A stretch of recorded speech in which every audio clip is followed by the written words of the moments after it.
அபிஷேகம் என்ற தலைப்பில் தேவ செய்தி நாம் கேட்க இருக்கிறோம்.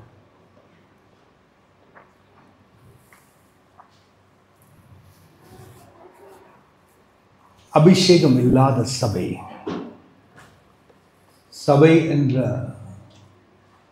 நிலையில்தான் இருக்கும், அதில் வல்லமை இருக்காது. அது ஒரு கட்டிடமாக தான் இருக்கும், அதில் தேவனுடைய வல்லமை வெளிப்படாது. அபிஷேகம் நிறைந்த சபை தனியாக தெரியும். அந்த சபையில் வருகிற ஒவ்வொருத்தருடைய வாழ்க்கையும் கர்த்தர் மாற்றுவார். அவருடைய துக்கத்தை எல்லாம் சந்தோஷமாக மாற்றுவார், தேவைகளை சந்திப்பார். அபிஷேகத்தினால் சாபக்கிரியைகள் முறிக்கப்படும். கர்த்தர் சபைக்குள் வைத்திருக்கும் அபிஷேகத்தை எதற்காக வைத்திருக்கிறார்? அதை தேவ வார்த்தையின் அறிவோடு நாம் அந்த அபிஷேகத்தை நம்முடைய வாழ்க்கையில் நாம் சுதந்திரித்துக் கொள்ள வேண்டும். அது எப்படி என்பதையும் நாம் இன்றைக்கு தேவ செய்தியில் கேட்க இருக்கிறோம்.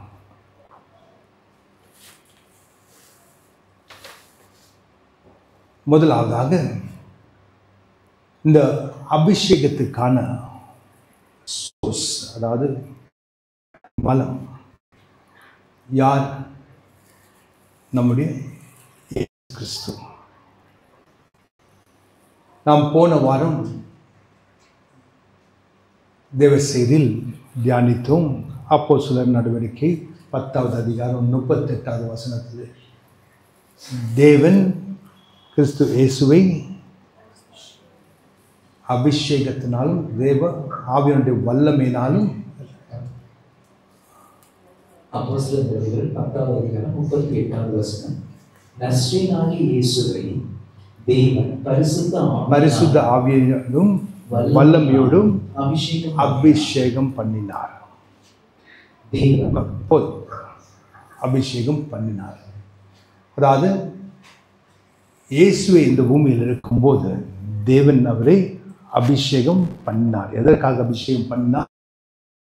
அவர் இந்த பூமியில் தேவனுடைய ஊழியத்தை செய்வதற்காக அபிஷேகம் பண்ணினார். இப்பொழுது நாம் அதற்கு பிறகு பார்க்கிறோம், இயேசு இந்த பூமியை விட்டு செல்வதற்கு முன்பாக ஒரு காரியத்தை பேசிவிட்டு சென்றார். எருசலேமை விட்டு நீங்கள் எங்கும் போவாதீர்கள், உங்களுக்கு பிதாவால் வாக்குத்தத்தம் செய்யப்பட்ட வாக்குத்தத்தம் நிறைவேறும் வரை நீங்கள் காத்திருங்கள் என்று. அந்த இடத்தில் 500 பேர் இடத்தில் சொன்னார். 120 பேர் தான் இருந்தார்கள்.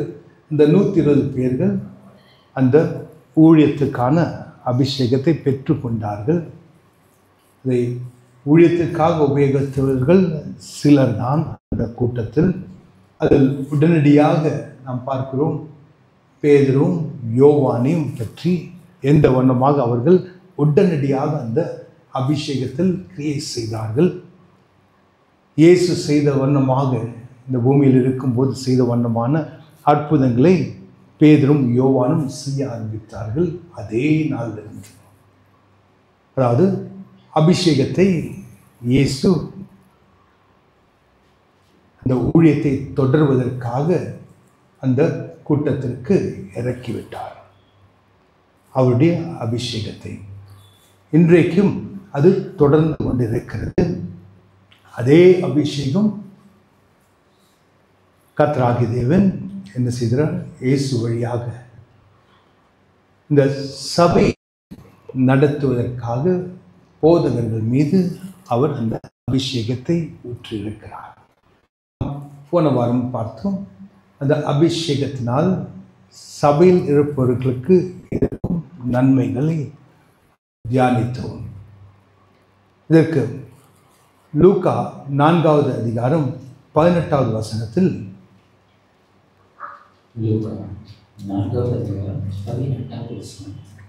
கர்த்தருடைய ஆவியானவர் என்மேல் இருக்கிறார். போதும். கர்த்தருடைய ஆவியானவர் என்மேல் இருக்கிறார். இது யார் சொன்ன வார்த்தை? இயேசு சொன்ன வார்த்தை. கர்த்தருடைய ஆவியானவர் என்மேல் இருக்கிறார். அதாவது அபிஷேகம் என் மீது இருக்கிறது என்று இயேசு சொல்றாங்க. அதே வண்ணமாக ஊழியத்துக்கு அழைக்கப்பட்டவர்களையும் அவர் என்ன செய்கிறார்? அதே அபிஷேகத்தினால் நிரப்புகிறார்.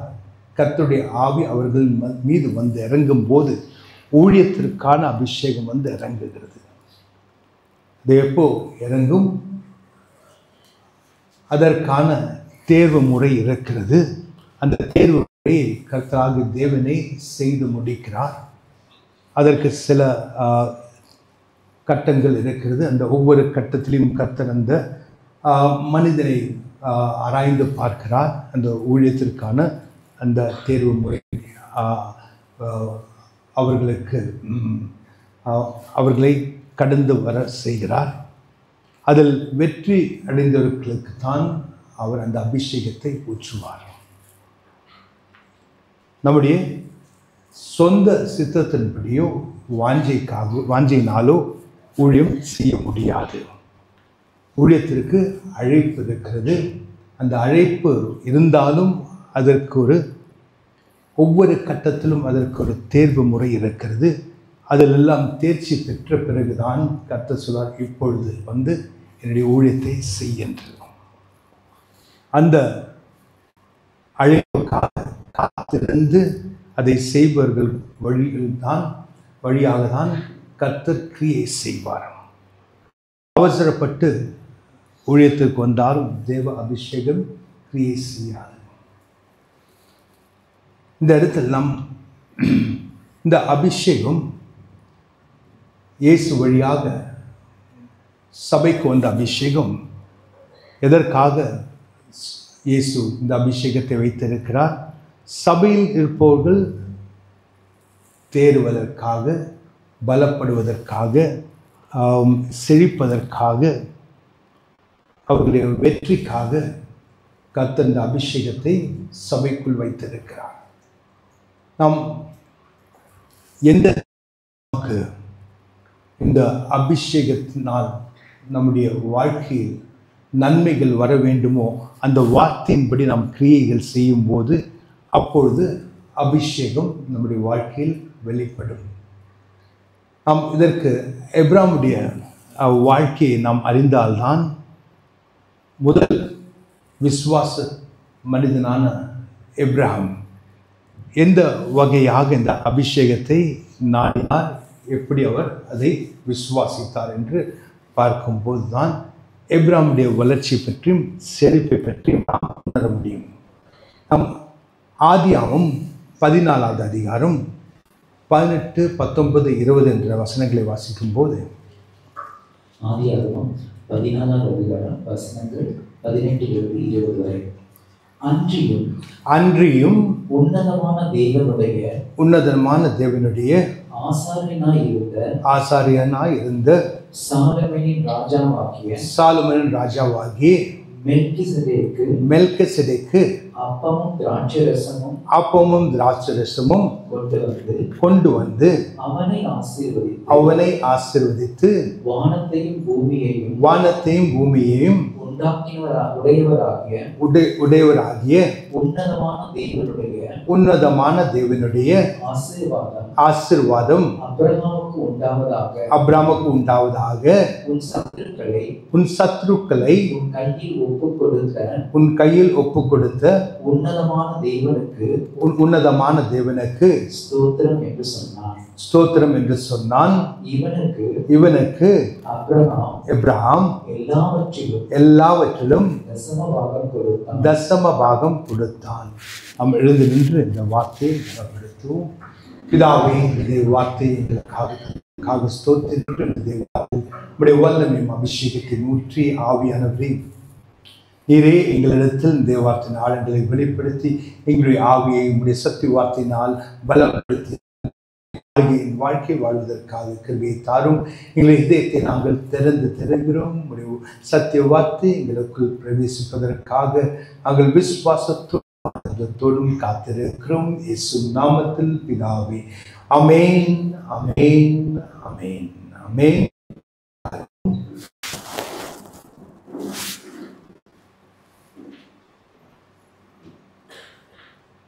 ஆசீர்வாதத்தை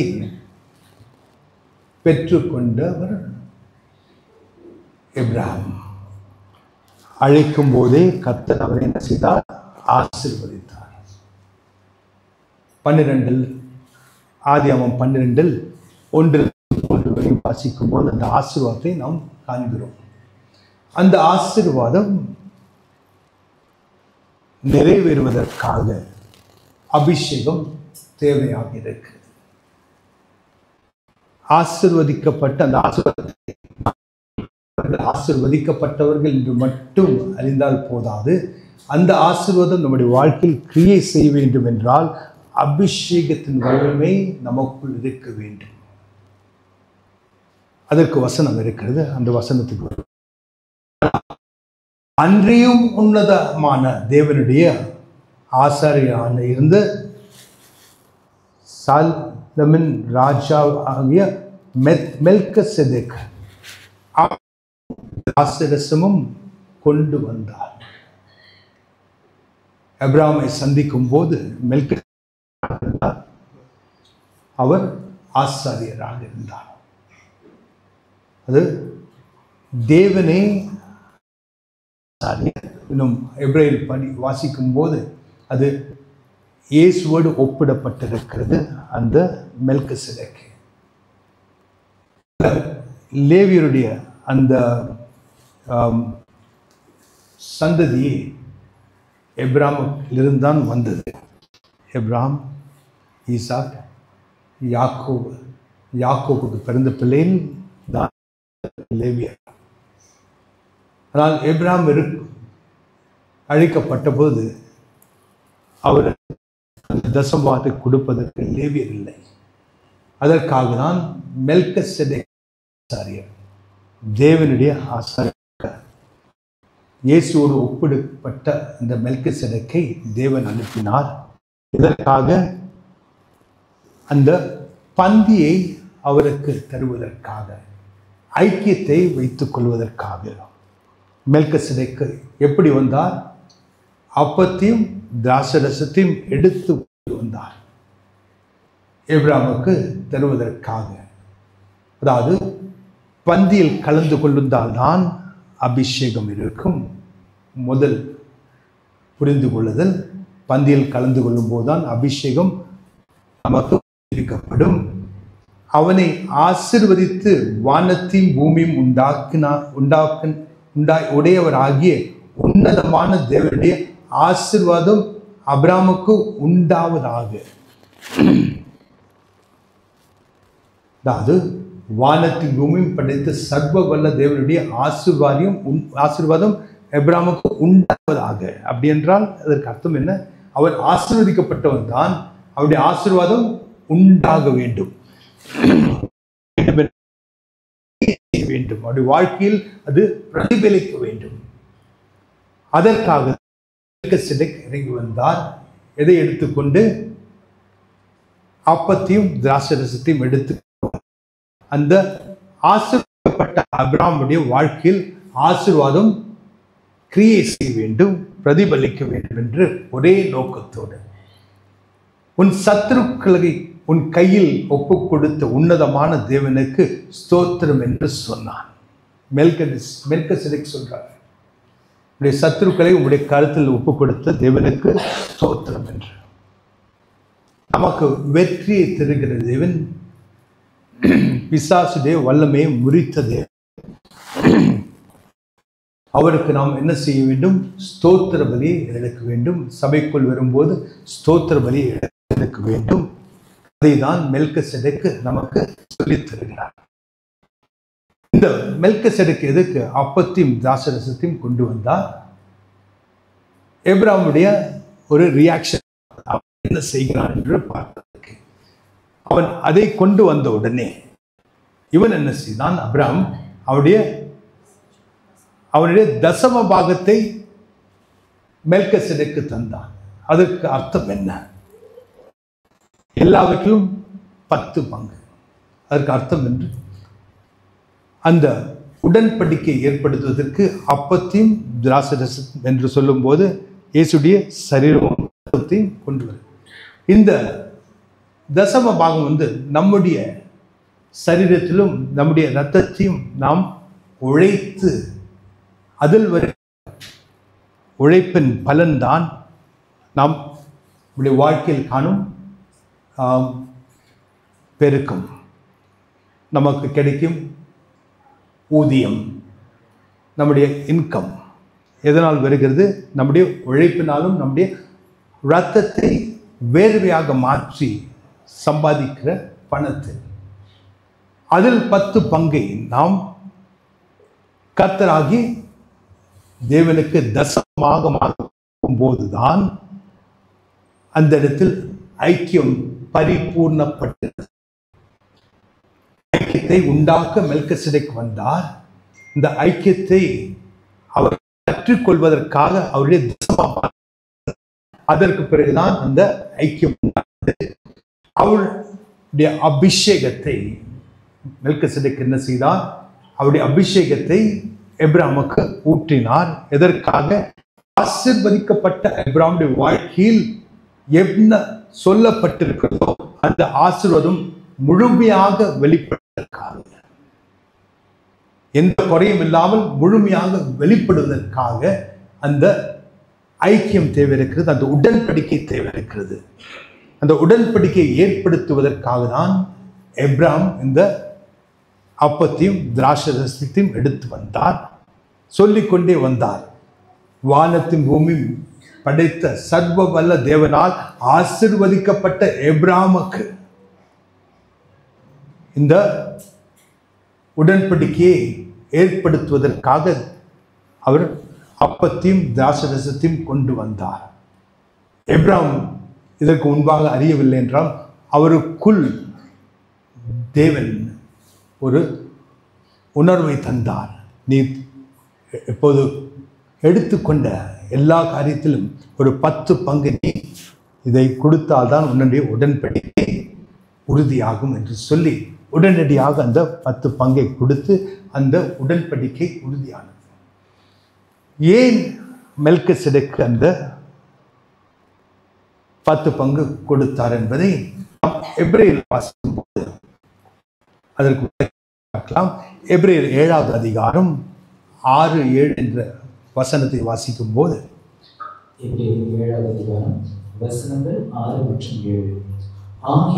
ஆகிலும் அவர்களுடைய வம்ச வரிசையில் வராதவனாகிய இவன் அபிரகாமின் கையில் தசம பாகம் வாங்கி வாக்கு தத்தங்களை பெற்றவனை ஆசீர்வதித்தான்.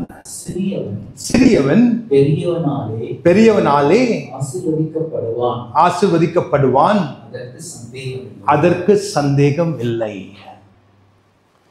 எதற்காக இந்த தசம பாகத்தை தந்தான் அபிரகாம் கையில் தசம பாகம் வாங்கி மெல்கிசேதேக்கு வாங்கி வாக்கு தத்தங்களை பெற்றவனை ஆசீர்வதித்தான். வாக்கு தத்தம் பெற்றவனை ஆசீர்வதித்தால்தான் அந்த ஆசீர்வாதம் வெளிப்படும். சிறியவன் பெரியவனாலே ஆசீர்வதிக்கப்படுவான். அதற்கு சந்தேகம் இல்லை. இதில் சிறியவன் பெரியவன் என்று அதற்கு அர்த்தம் என்ன? அபிஷேகத்தில் பெரியவன், அபிஷேகிப்பதற்கு உரிமை இருக்கிறவன், அதான் பெரியவன். மெல்கிசேதேக்கு அந்த உரிமை இருக்கிறது அபிரகாமை ஆசீர்வதிப்பதற்கு. ஏன்? அவன் ஆசாரியர். அதே வண்ணமாக நாம் தசம பாகத்தை பண்டக சாலைக்கு கொண்டு வாருங்கள் என்று சொல்லும். பண்டக சாலை எது? சபை. சபையை கொண்டு வரும்போது போதகர் மீது இருக்கும், போதகர் ஆசீர்வதிக்கிறார். அப்போது வாக்கு தத்தத்தை பெற்றுக்கொண்ட நீங்கள், ஆசீர்வாதத்தை வாக்கு தத்தமாக பெற்றுக்கொண்ட நீங்கள், அந்த ஆசீர்வாதம் உங்களுடைய வாழ்க்கையில் வெளிப்படும். எப்பொழுது? தசம பாகத்தை கொண்டு தரும்போது, போதகர் உங்களை ஆசீர்வதிக்கும் போது அந்த ஆசீர்வாதம் இந்த அபிஷேகத்தின் வழியாக வெளிப்படும். இதை எதுக்கு கற்றுக் கொடுக்கிறேன் என்றால், நீங்கள் செய்கிற ஒரு கிரியைக்கு, விசுவாச கிரியைக்கு அர்த்தம் என்ன என்று நன்கு தெரிய வேண்டும். எல்லோருமே தசமாவும் கொடுக்குறவங்க தான் இங்கே இருக்கிறவங்க.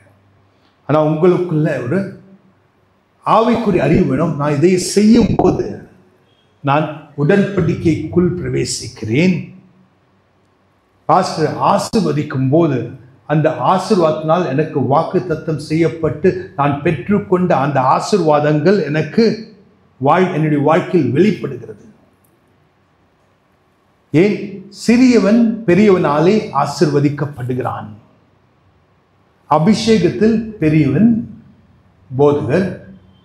அந்த அபிஷேகத்தை பெற்றுக்கொண்டு ஆசீர்வதிப்பதற்காக கர்த்தர் நிறுத்தியிருக்கும் அந்த போதகர் தசம பாகம் பெற்றுக்கொண்ட பிறகு அவர்களை ஆசீர்வதிக்கும் போது அந்த சொல்லப்பட்ட வாக்கு தத்தம் செய்யப்பட்ட அந்த ஆசீர்வாதம் கிரியை செய்யும், வெளிப்படும், பிரதிபலிக்கும். அதுதான் இதில் இருக்கும் வல்லமை. சபைக்காக கிரியை செய்யும் அபிஷேகம். இல்லை, நான் எப்படி நான் இருக்கிறேன், நான் சம்பாதிச்சு நான் தசமபாகம் கொடுக்க மாட்டேன்னு சொன்னால், அதாவது யார் யார் ஒழுகிறார்களோ அவங்களுக்கெல்லாம் உணவு இருக்கு. அதான் பைபிளில் போட்டிருக்கு. whoever tilleth the field, the land will receive. அதாவது யார் யார் ஒழுகிறார்களோ அவர்களுக்கெல்லாம் ஒரு அளவு கிடைக்கும். அந்த அளவு சாப்பிட்றதுக்கும் செலவுக்கு தான் இருக்கும். ஆனால் கிடைக்காது. தசமபாகம் கொடுத்தால் கர்த்தர் என்ன சொல்லி இருக்கிறார்? அதில் 3வது அதிகாரம்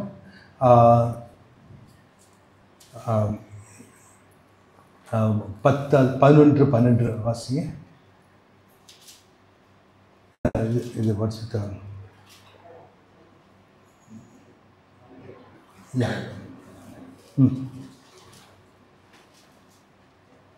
மல்கியா 3வது அதிகாரம் 11 and 12. 11வது அதிகாரம் 12வது வசனம். பூமியின் கனியை பட்சித்து போடுகிறவனை உங்கள் நிமித்தம் கண்டிப்பேன்.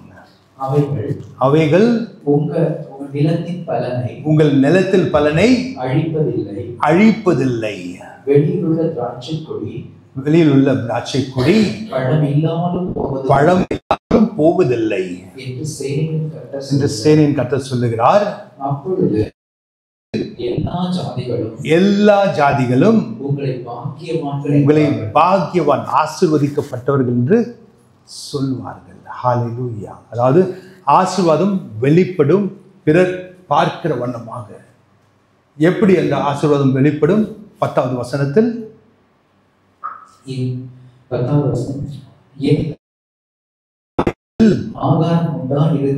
ஆகாரம் உண்டாய் இருக்கும்படி தசம பாகங்களை எல்லாம் பண்டக சாலையிலே கொண்டு வாருங்கள்.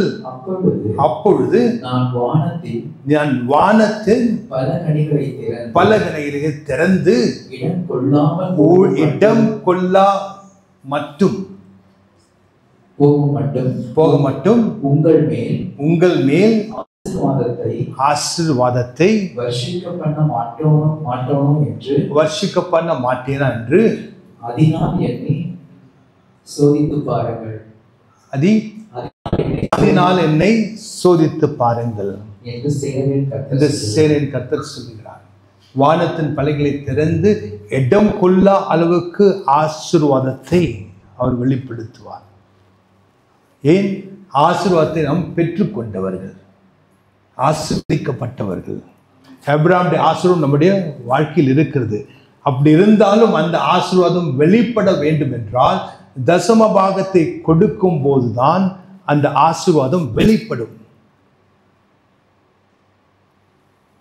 அப்பொழுதுதான் வானத்தின் பல்லைகளை திறந்து இடம் கொள்ள அளவுக்கு அவருடைய அபிஷேகத்தை இறக்கி நம்மை செழிக்க செய்கிறார். நம்முடைய கனிகளை பட்சிக்கும் இந்த பிசாசு வல்லமை உடுக்கி விடுகிறார், அடித்து விடுகிறார். நம்முடைய கையின் பலன் பெருகும், செழிக்கும். நம்மை சுற்றி இருப்பவர்கள் எல்லாம் நம் ஆசீர்வதிக்கப்பட்டவர்கள் என்று சொல்வார்கள். அதுக்கு அர்த்தம் என்ன? ஆசீர்வாதம் வெளிப்படும், எல்லாம் பார்க்கிற வண்ணமாக வெளிப்படும். சைலண்டா இருக்காது. நீங்க யாருக்கிட்டையும் சொல்ல வேண்டாம் நான் ஆசீர்வதிக்கப்பட்டேன். அந்த ஆசீர்வாதம் வெளிப்படும். அவங்க சொல்லுவாங்க நீங்க ஆசீர்வதிக்கப்பட்டவர்கள். வானத்தை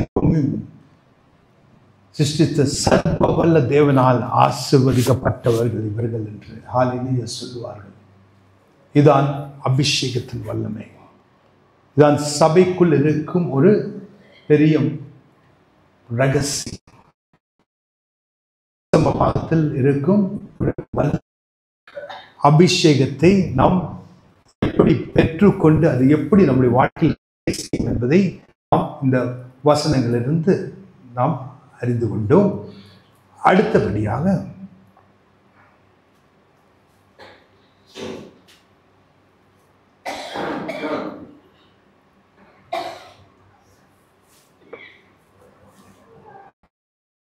அபிஷேகத்தின் நோக்கம், இந்த ஊழியம் செய்வதற்கான வல்லமை, அபிஷேகத்தின் நோக்கம் அப்போஸ்தலர் 1ஆம் அதிகாரம் 8வது வசனத்திலிருந்து வாசிப்போம். அப்போஸ்தலர் 1ஆம் அதிகாரம் 8வது வசனம். பரிசுத்த ஆவி உங்களிடத்தில் வரும்பொழுது, பரிசுத்த ஆவி உங்களிடத்தில் வரும்போது நீங்கள் பலனடைந்து எருசலேமிலும் யூதேயாவிலும் சமாரியாவிலும் பூமியின் கடைசி பரியந்தம் வரையும் எனக்கு சாட்சிகளாய் இருப்பீர்கள். ஹல்லேலூயா. அதாவது சாட்சிகள் என்றால் அதற்கு அர்த்தம் என்ன? நாம் கர்த்தராகிய தேவனுடைய சாட்சிகள் என்றால் நம்முடைய வாழ்க்கையில் பல அற்புதங்களை செய்திருக்கிறார். அதை சொல்லும் போது கேட்பவர்களுக்கு ஒரு பயம் உண்டாகும். இவர்கள் ஆராதிக்கிற தேவன் தான் வல்ல தேவன் என்று. அதாவது இந்த இடத்தில் யூ வில் ரிசீவ் பவர். அபிஷேகத்தில் என்ன இருக்கிறது? வல்லமை. அந்த வல்லமை என்ன செய்யும்? உங்களை சாட்சிகளாக மாற்றும். இருக்கும் அபிஷேகம் உங்களை சாட்சிகளாக மாற்றும். ஏன்? பழையவைகள் எல்லாம் ஒழிந்தன, எல்லாம் புதிதாக மாறின. அதற்கு என்ன தேவை? அபிஷேகம்.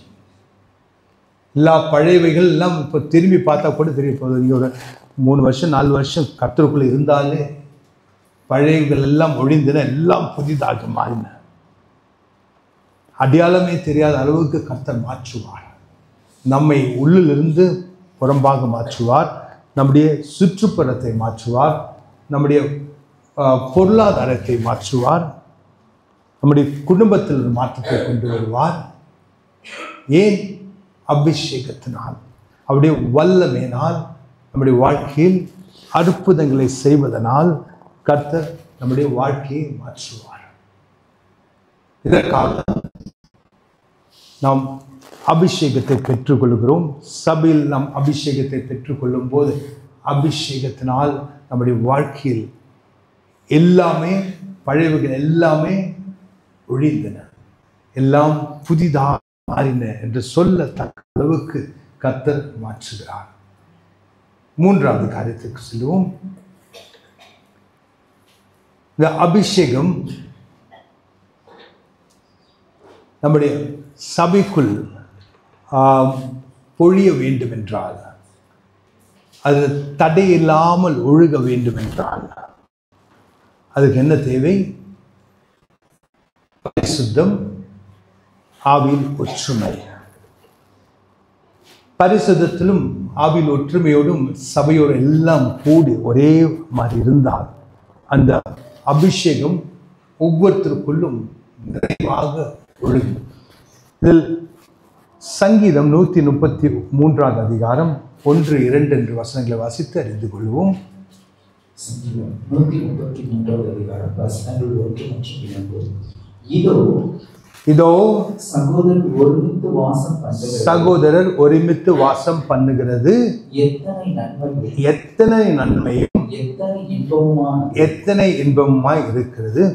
இது அது ஆரோனுடைய சிரசின் மேல் ஊற்றப்பட்டு அவருடைய தாடியில் வடிகிறதும் அவருடைய அங்கிகளின் மேல் இறங்குகிறதுமான நல்ல தைலத்துக்கும்.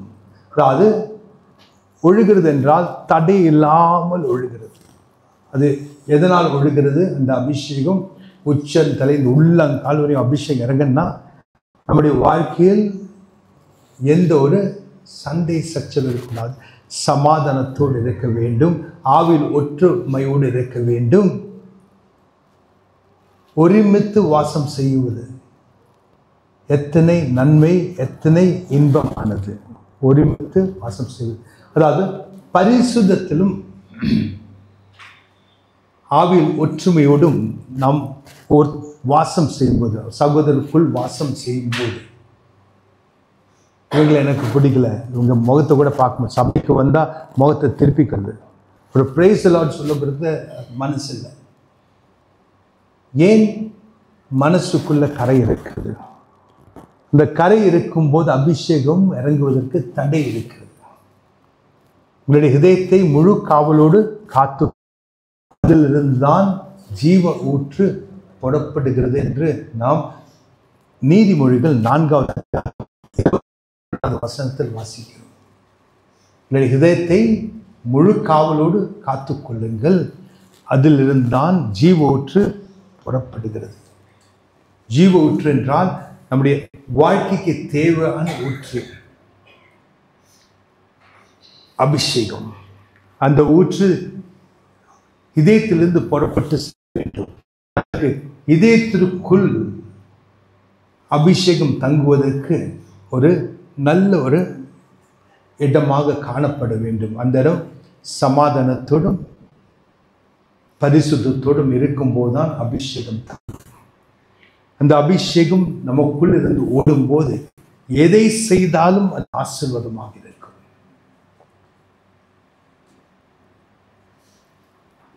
சகோதரர்கள் ஒருமித்து வாசம் பண்ணுகிறது எத்தனை நன்மையும் எத்தனை இன்பமாக இருக்கிறது. அது ஆரோனின் சிரசின் மேல் ஊற்றப்பட்டு அவனுடைய தாடியிலே வடிந்து அவனுடைய அங்கியின் மேல் இறங்குவது ஒரு நல்ல தைலம். 3வது வசனத்தை வாசிங்க. அதுல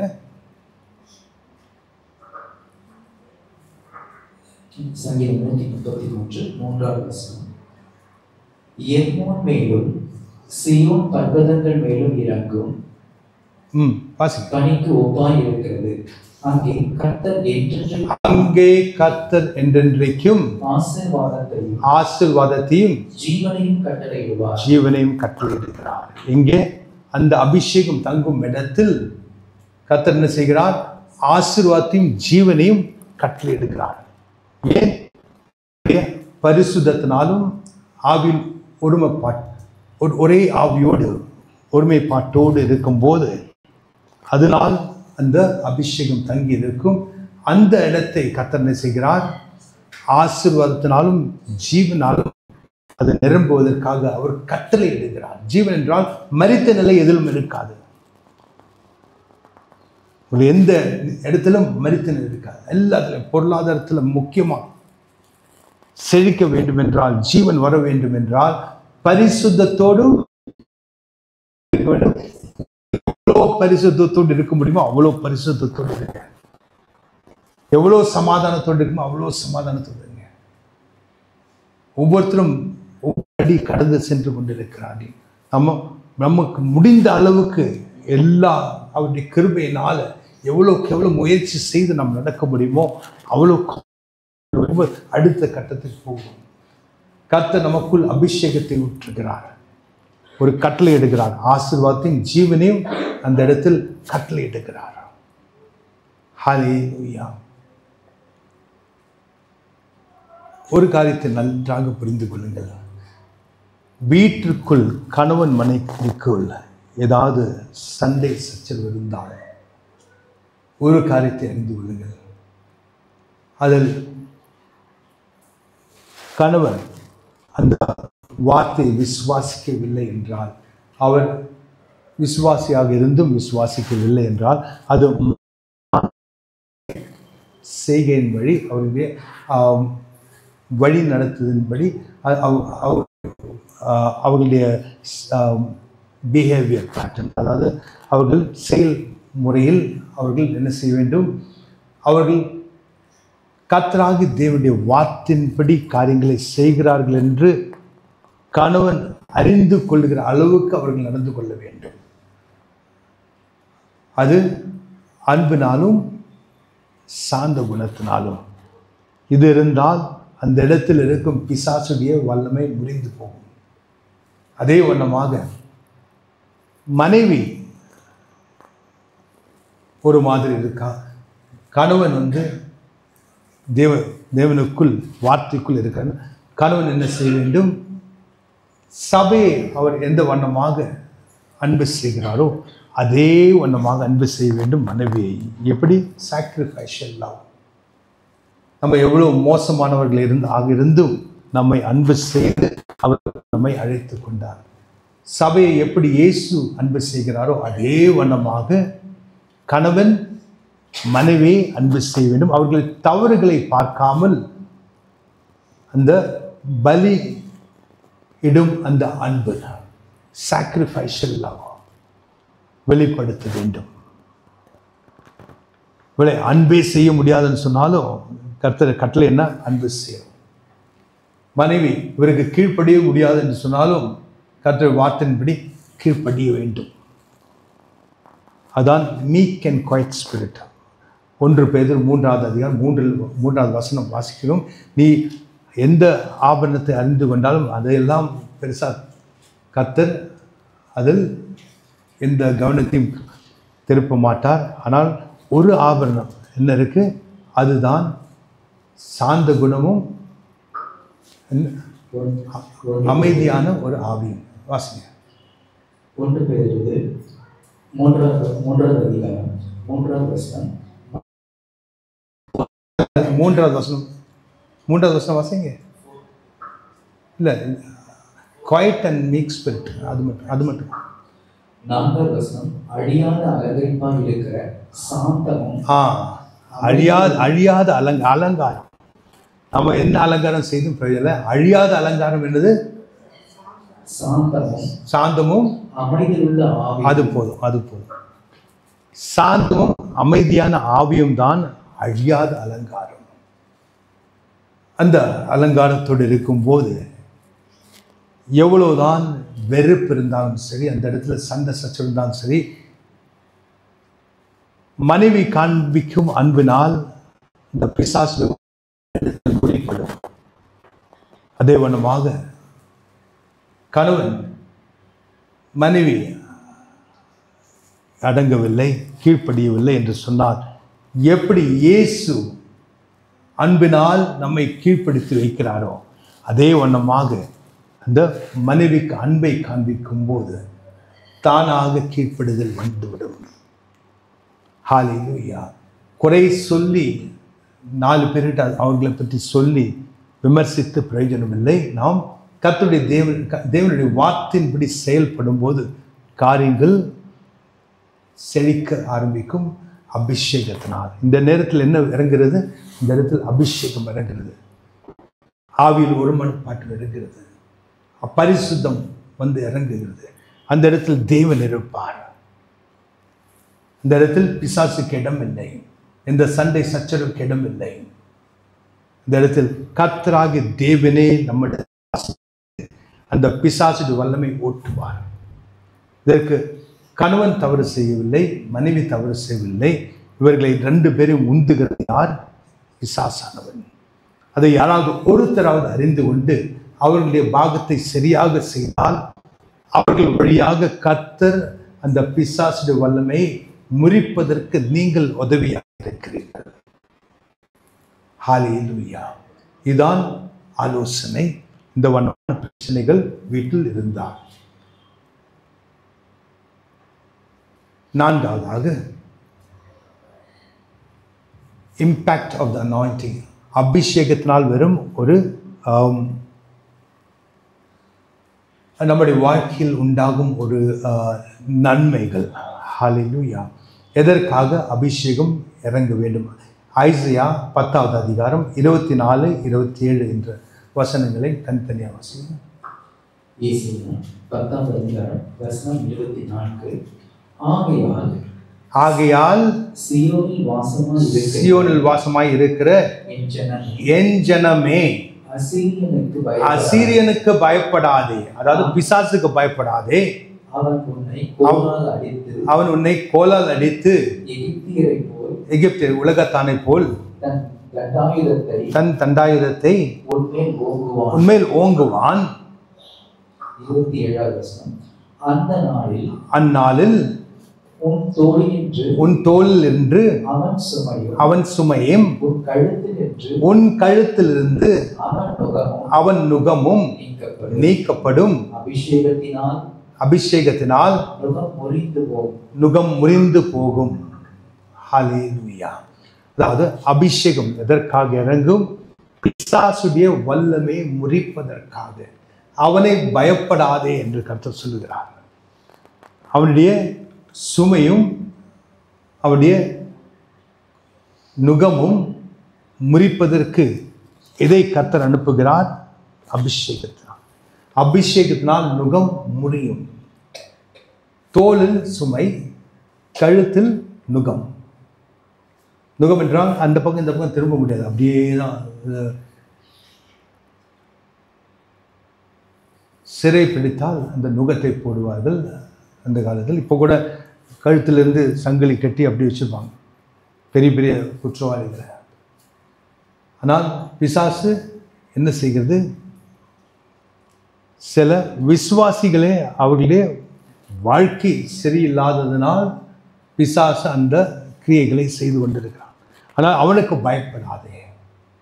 நீ கர்த்தரிடத்தில் வந்து ஒப்பு கொடுத்து அபிஷேகத்திற்காக நீ ஒப்பு கொடுக்கும் போது அந்த அபிஷேகத்தினால் உடைய தோலின் சுமையும் கழுத்தில் இருக்கும் நுகத்தையும் முறித்து போடுவார் தேவன் இந்த அபிஷேகத்தினால். அப்படின்றால் ஒரு விடுதலையான வாழ்க்கையை தருவார். பிசாசுடைய பிடியிலிருந்து உன்னை அவர் விடுதலை செய்வார். எனக்கு இந்த கெட்ட பழக்கத்தினால் விடுதலை கிடைக்கவில்லைன்னு சொன்னால் எது செய்யணும்? எனக்கு இந்த கெட்ட பழக்கம் தேவையில்லை ஆண்டவரே, எனக்கு விடுதலை வேணும். அப்படி அபிஷேகத்தினால் இந்த நுகம் முறிய வேண்டும், இந்த சுமை என் தோளிலிருந்து போக வேண்டும் என்று கர்த்தரிடத்தில் வந்து கேட்கும் போது கர்த்தர் அதை செய்வார். அபிஷேகம் வந்து இறங்கும் பாருங்க, அந்த நுகத்தை ஒட்டைத்து விடுவார், அந்த சுமையை தூக்கி போட்டு விடுவார். அதற்கு பிறகு சுதந்திரமாக இருக்கும். அந்த கெட்ட பழக்கம் இனிமேல் செய்ய மாட்டோம். கர்த்தருக்குள் வருகிற எல்லாம் பரிசுத்தவான்களாக வருவதில்லை. நல்லா கவனிங்க. யாருமே பரிசுத்தவான்களாக வருது. நம் எப்படி இருக்கிறோமோ அதே வண்ணமாக கர்த்தர் நம்மை அழைக்கிறார். அழைத்து நம்மை ஒவ்வொரு அடியாக நம்மை சுத்திகரிக்கிறார், பரிசுத்தப்படுத்துகிறார். யாரும் முழுமையாக பரிசுத்தமானவர்களும் ஒவ்வொரு இடத்தில் நமக்கு ஒரு குறை இருக்கும். அந்த குறையை ஒவ்வொன்றாக நீக்கி கொண்டிருக்கிறார். ஆனால் இது நான் செய்துட்டேன், யாரோ ஒன்று சொன்ன, இது நான் செய்ததுனால எனக்கு இந்த ஊழியம் செய்யணும், அப்படியெல்லாம் கிடையாது. அந்த நீ ஊழியம் செய்தால் கர்த்தர் உன்னை இன்னும் அதிகமாக உன்னை நேசிப்பார். அவருக்காக ஏதோ செய்கிறேன். உடைய வாழ்க்கையில் இருக்கும் நுகத்தை முறிப்பார், சுமையை எடுத்து போடுவார். இந்த அபிஷேகத்துக்கு நீ ஒப்புக்கொடு. அபிஷேகம் இந்த பிசாசு வல்லமை முறிக்கும். பிசாசை பயப்படாதே, நீ கர்த்தருக்கு பயந்தவர்களாக கர்த்தருடைய அபிஷேகத்திற்கு ஒப்பு கொடுக்கும் போது இந்த அபிஷேகம் இந்த நுகத்தை முறிக்கும். ஒரு வாட்டி சொல்லியிருக்கேன், ஒருத்தருக்காக நாங்கள் ஜெபிச்சோம், பாஸ்டர் நானும். இந்த முழு நேர ஊழியத்திற்கு வருவதற்கு முன்பாக வீட்டில் ஜெப கூட்டிருந்து அந்த நேரத்தில் ஒரு நபருக்காக நாங்கள் ஜெபித்தோம்.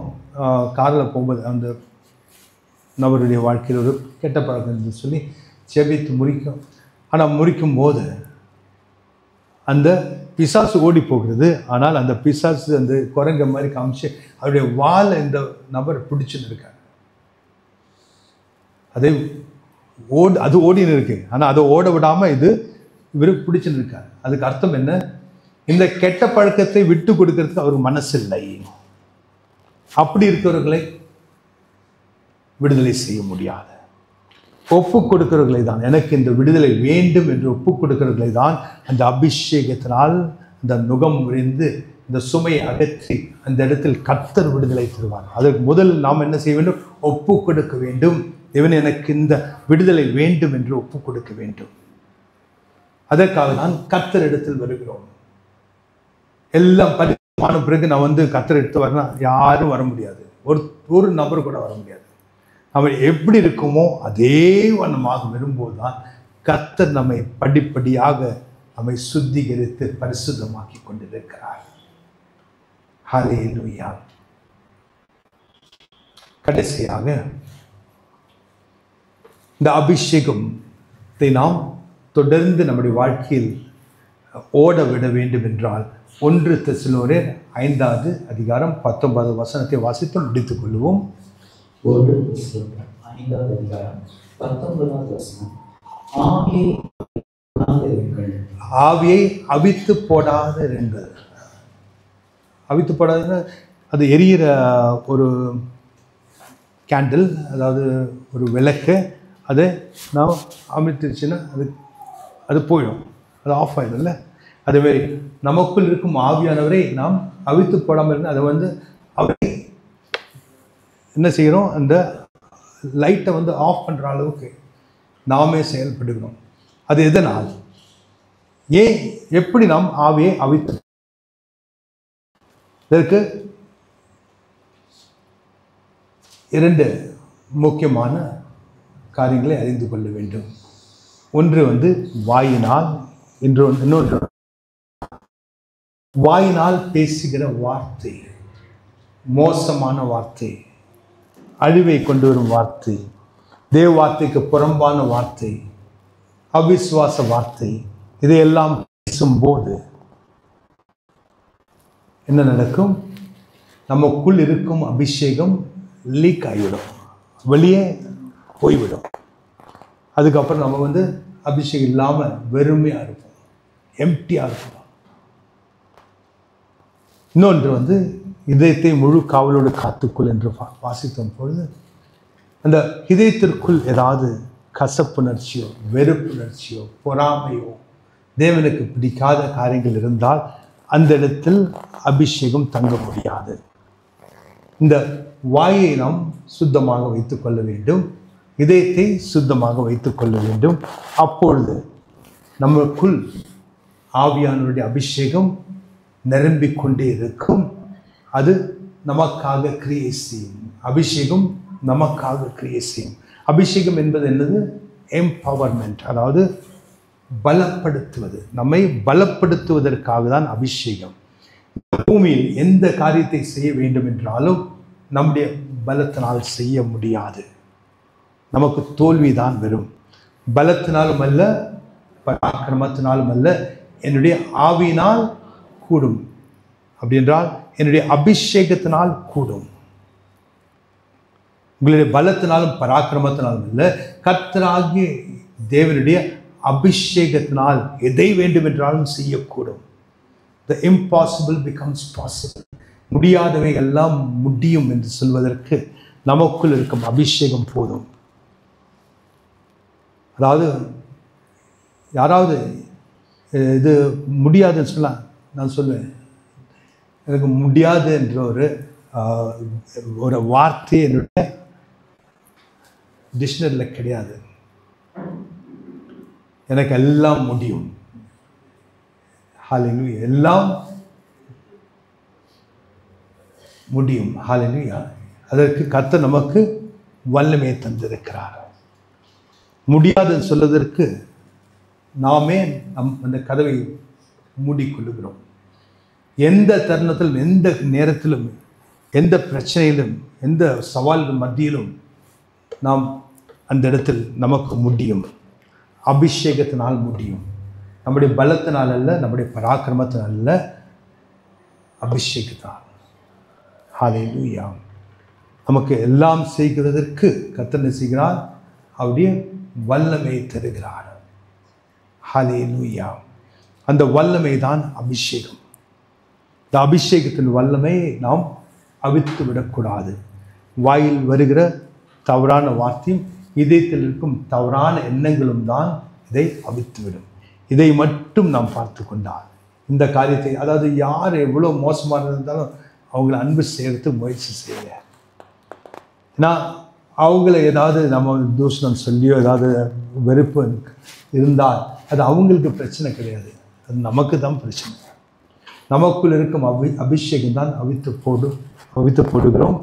நமக்கு தான் தடை அபிஷேகம் இறங்குவதற்கு.